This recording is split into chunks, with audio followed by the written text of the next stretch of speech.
What is perfection? Is it an unobtainable ideal we have created in our minds just so we can justify pushing our limits? Is searching for perfection a long quest with an already decided end?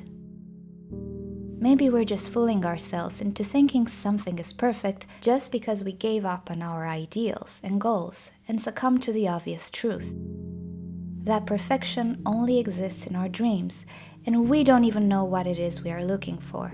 Stop dreaming and face the truth. We are chasing impossible things. Should we really? Perfection comes in many shapes and forms.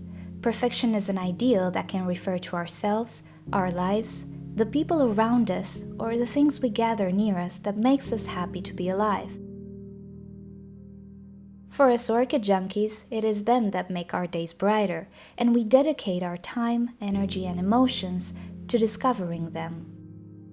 We grow as people together with them, and a part of our souls lives in them too.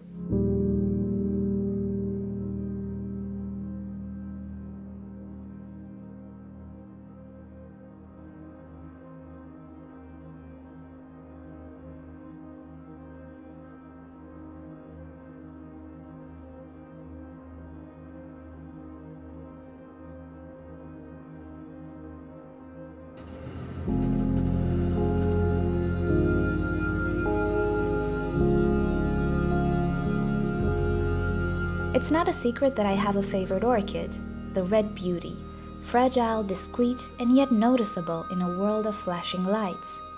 The Nelly Isler. She has been one of my inspirations in my hobby ever since I first saw her.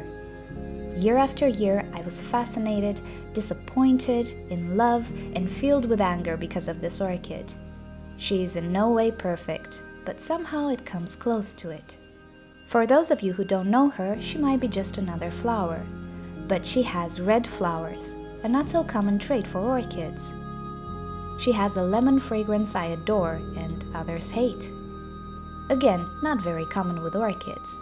She has the shape of a star and a waterfall on her lip, followed by a tessellation or leopard print-like pattern. I love her as she is, and I will forever try to fix whatever it is she wants me to fix in order to keep her happy. There was never any second in which I wished I could change something about her or improve on her appearance. I never even thought there was one better than the other, provided that she got what she needed. But little did I know there was one, only one in the entire world that was the most beautiful of them all. There was only one better than all the others. The one that happened to just appear in my world at the most random of times.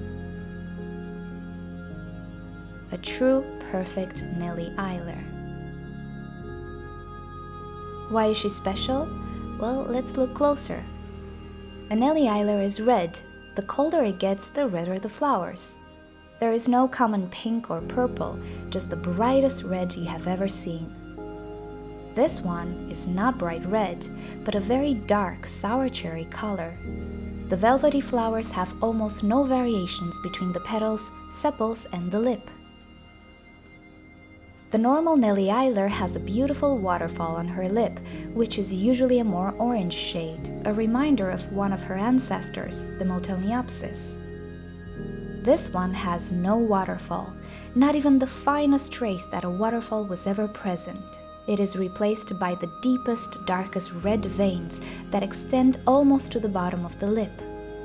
This is a trait I have never seen on a Nelly Isler, but rather on a distant relative, the Miltonia. The tessellation of light red is missing completely from where it should have been. The edge of the lip still presents a hint, but barely visible. What reminds of the common Nelly Isler most is the fragrance. The same strong lemon scent fills up the room. For the eye who doesn't know her, the differences might not be visible. But for those of us who have a true passion for this orchid, the fine details make her appear like something that should not be possible. For me, she is like a dream, an ideal that should never exist, standing in front of my eyes. Above the amazement and bewilderness is the reason she exists. This orchid that my eyes see as perfection only exists because of a mistake.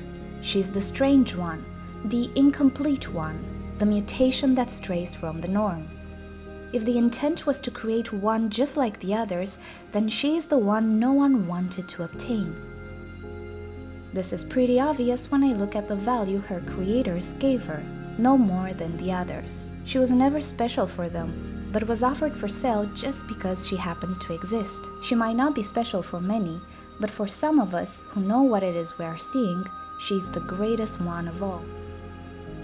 I have found something I never knew I was looking for when I least expected. I have found something I can call with all my heart perfect in every way. And because of her, some of the doubts I had about myself have settled, and I can now focus better on what I am actually looking for. I never knew exactly what I wanted, but now I know. I want perfection, the beautiful, flawed, born from mistakes, perfection. I now have more faith that it exists, despite what the world says. Nothing is perfect, but it also is at the same time. What defines perfection is not a set of predefined rules, but a result of millions and millions of potential mistakes. It is an ensemble of flaws. Since my hobby is a reflection of myself, I will probably not give it up anytime soon. It would be like giving up a part of me, the one that creates, dreams, learns and discovers, and shares with the world. I will probably fail a million times and learn a million things, searching for things and discover by mistake. Learn to accept I cannot control everything, but also discover ways to change outcomes. The greatest thing of all is that what I practice with my hobby echoes in many aspects of my life as well, and I think this is valid for you too. The more we practice bettering ourselves for them, the more we become better overall. And all of this perhaps because of one single orchid. The most beautiful orchid our eyes have ever seen. Our favorite orchid. And for me, it is her. What a nice reward after all of this time to hold in my hands the queen of them all. Moreover, an undeserved reward. In the end, there is only one question I cannot find the answer for. Why didn't anyone appreciate her if they ever saw her? Wasn't she worth one single megabyte in this endless universe of digital information? One single position in a roll of film and one tiny picture in an old book? Did people just pass by and never noticed her flowers? Is she the first one or the last one?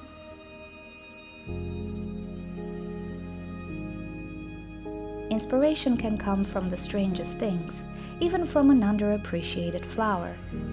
I am learning that in order to reach my goals, I need to make many mistakes. Some will teach me, some will discourage me. Some I will probably never notice, and in the end, all leading to one perfect mistake that will change everything.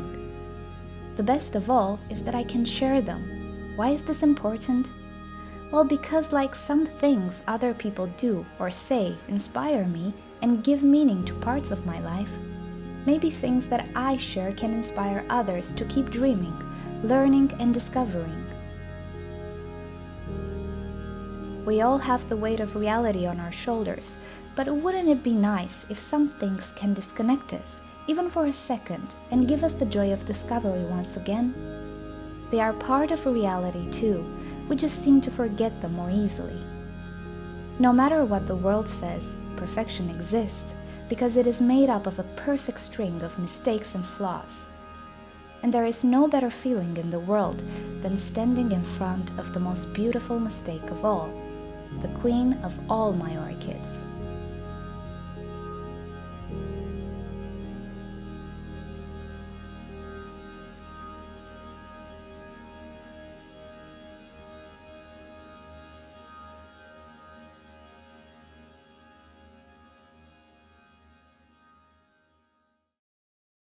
Okay guys, thank you so much for watching this video. I really hope you've enjoyed it. It's a little bit different than my normal videos, but from time to time, whenever I feel inspired by something I find amazing, I do one of these artistic videos. I did a few in the past. If you missed them and would like to see those as well, I'll link you to the ones that I remember down below in the description. They're about different orchids or different things altogether. So thank you for watching. Please don't forget to rate this video below with a like if you've enjoyed it and a dislike if you didn't enjoy it. Subscribe to my channel for daily orchids and plants videos and some artistic videos from time to time. And don't forget to turn on notifications so you never miss a video. As for this orchid, well, I'm trying not to look too much into things, but the Nelly Isler is indeed my favorite orchid. The odds of me of finding one that I consider even better than the normal are pretty slim, aren't they? Without looking too much into it, I just feel incredibly lucky. But more than anything, I'm really happy to share this one with you and to give her her own little place in this world of information. Alrighty, so I'll see you next time. Bye!